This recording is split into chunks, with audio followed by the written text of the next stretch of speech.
నమస్తే, welcome to బీటాకీస్ Telugu. తాజాగా ఒక ట్రైలర్ రిలీజ్ అయింది. దాని గురించి మాట్లాడుకోకుండా ఉండలేము. ఎందుకంటే ఆర్టికల్ 370 అనే సినిమాకు సంబంధించిన ట్రైలర్ అది.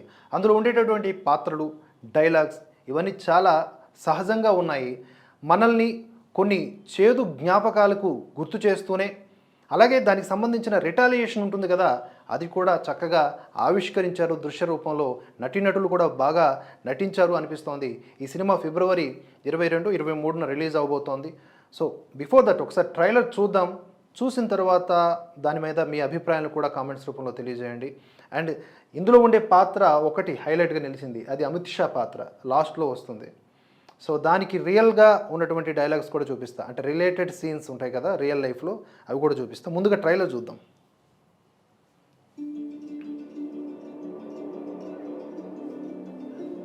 Kashmir is a lost case, man. जब तक ये स्पेशल स्टेटस है. ఈ షార్ట్ చూడండి. Centre unable to take action in Jammu Kashmir bank scam. State government exercises 370 special status. అంటే ఆర్టికల్ 370 రద్దు కాక మునుపు అక్కడ కనీసం ఒక బ్యాంక్ స్కామ్ ఏదైనా ఒక దర్యాప్తు చేయాలన్నా కూడా అధికారం లేకుండా పోయింది కేంద్రానికి. సో అందుకని ఆర్టికల్ 370 రద్దు చేయడం వెనుక బోలెడు కారణాలు ఉన్నాయి. అక్కడ అంతకుముందు ఉన్న తీవ్రవాదము ఇప్పుడున్నటువంటి దాని స్థాయి పోలిస్తే ఎందుకు తేడా కనిపిస్తోంది స్పష్టంగా అంటే, మొత్తం చట్టం అంతా కూడా పాకిస్తాన్ అనుకూలంగా ఉండేది. ఆర్టికల్ 370 ఈజ్ నథింగ్ బట్ అంటే ఒక సెపరేట్ కాన్స్టిట్యూషన్, అది సెపరేట్ ఎజెండా అంతా పాకిస్తాన్ అనుకూలమే. కాబట్టి అది రద్దు చేయడం వల్ల చాలా చాలా లాభాలు వస్తున్నాయి, ఇంకా వస్తాయి కూడా. దానివల్ల మన ఆర్మీ ఎంతో త్యాగం చేసింది, ఎంతోమంది చనిపోయారు మన జవాన్లు. వారి యొక్క త్యాగాల్ని కూడా మనం స్మరించుకోవాలి. సో ఇక్కడ ట్రైలర్లో మనకి ఫస్ట్ షాట్ అదే చూపించారు. అంటే ఎంత నెసెసిటీ ఉంది ఆర్టికల్ 370ని అక్కడ రద్దు చేయాల్సిన అవసరానికి సంబంధించి అని. हम उन्हें हाथ भी नहीं लगा सकते और वो लोग हमें आर्टिकल 370 को हाथ लगाने नहीं देंगे. ये बाजी कौन की बाजी है? हर घर से निकलेगा बुरहान.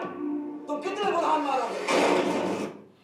మీరు ఎంతమంది బుర్హాన్లని చంపితే అంతమంది బుర్హాన్లు పుడతారు అని చెప్పేసి ఒక డైలాగ్. ఇది రియల్ ఇన్సిడెంట్స్ని బేస్ చేసుకొని తీసినటువంటి సినిమాగా మనకు అర్థమైపోతూ ఉంది.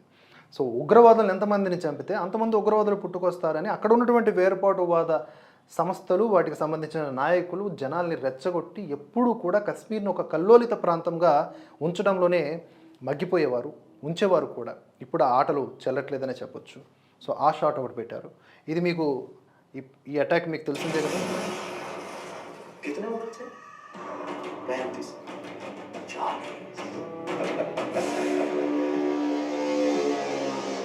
इस कश्मीर में बहुत बड़ा झेली है. మోదీ క్యారెక్టర్. हम इसे इस हाल में नहीं छोड़ेंगे. You will be joining the NIA. NIA में तुम्हें फ्री हैंड दिया जाएगा.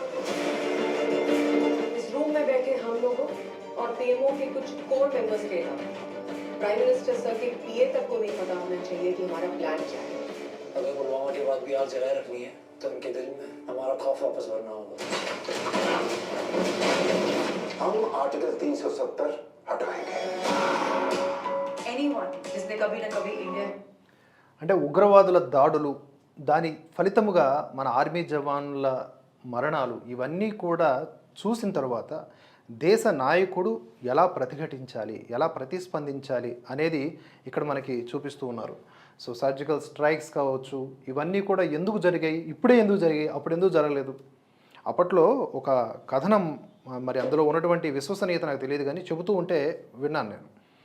మన ఆర్మీ సోల్జర్స్ పొరపాటున అక్కడ ఉన్నటువంటి ఆ మంచు ఏరియాల్లో ఒక గన్ మిస్ఫైర్ అయిందనుకోండి, బుల్లెట్ అక్కడెక్కడైనా లోపల చొచ్చుకుపోయింది అనుకోండి ఆ మంచు కొండల్లో, అది వెతికి తీసుకురావాల్సిందే, లెక్క చెప్పాల్సిందే సాయంత్రానికి. ఇప్పుడు మరీ అంత స్ట్రిక్ట్ రూల్స్ ఏమీ లేవు. అంటే ఆర్మీకి కొంత ఫ్రీ హ్యాండ్ అనేది ఇప్పుడు ఇవ్వడం జరిగింది, అప్పుడు లేదు. అప్పుడు కనీసము వారికి బుల్లెట్ ప్రూఫ్ జాకెట్లు కూడా లేవు. ఇన్ని అత్యాధునికంగా ఈ మధ్య అప్డేట్ చేస్తూ ఉన్నారు. సైనికుల ప్రాణాలని కాపాడే కోణంలో చాలా వరకు మెటీరియల్స్ని సెట్ చేస్తూ ఉన్నారు. అయినప్పటికీ చాలామందిని కోల్పోతూ ఉన్నాం, అది కూడా వాస్తవమే. ఆ సంఖ్య తగ్గుతూ వస్తున్నప్పటికీ ఇప్పటికీ మన జవాన్లను మనం కోల్పోతూ ఉన్నాం, ఈ టెర్రరిజం కారణంగా, ఈ పాకిస్తాన్ ప్రేరేపిత టెర్రరిజం కారణంగా. సో అది కూడా చక్కగా దీంట్లో చూపించారు. We will మోదీ రోల్ చాలా బాగుంది. At least we're on into hundreds. No, not hundreds. Thousands. India safe जगह है तुम्हारे लिए कश्मीर में कब क्या हो जाए नो वन नोस हर बार we have a breakthrough. Somehow you're always there to just screw it up for us.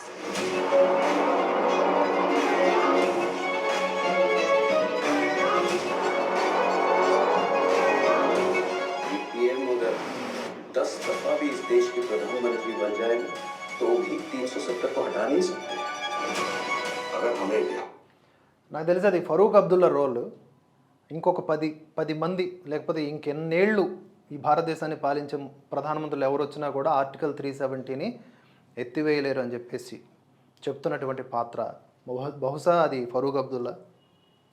लिखना है किसी न किसी को तो इतिहास बनाना पड़ेगा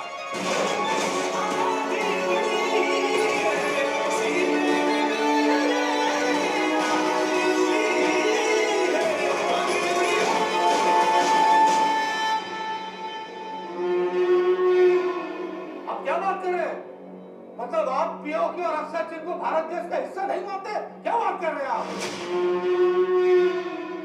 पूरा का पूरा कश्मीर भारत देश का हिस्सा था है और रहेगा क्या बात कर रहे हैं आप कहां से लेगा उसके लिए ఏం మాట్లాడుతున్నారు, ప్రాణాలైనా ఇచ్చేస్తాం పీఓకే గురించి అని అమిత్ షా ఏదైతే పార్లమెంట్లో చేసినటువంటి వ్యాఖ్యలు ఉన్నాయో వాటిని యాజ్ ఇట్ ఈస్గా సీన్లో పెట్టారు. ఆ ఒక్క సీన్ మీకు చూపిస్తా.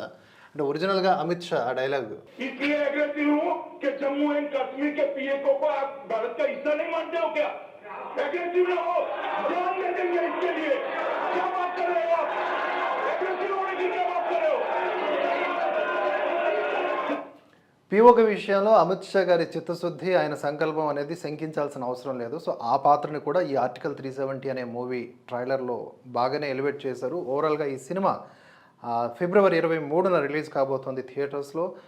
చూద్దాం, తప్పకుండా ఈ సినిమా చూడాల్సిన అవసరం ఉంది. సో ఈ ట్రైలర్ రివ్యూ పైన మీ ఒపీనియన్ని కామెంట్స్ రూపంలో తెలియజేయండి. జై హింద్, జై భారత్.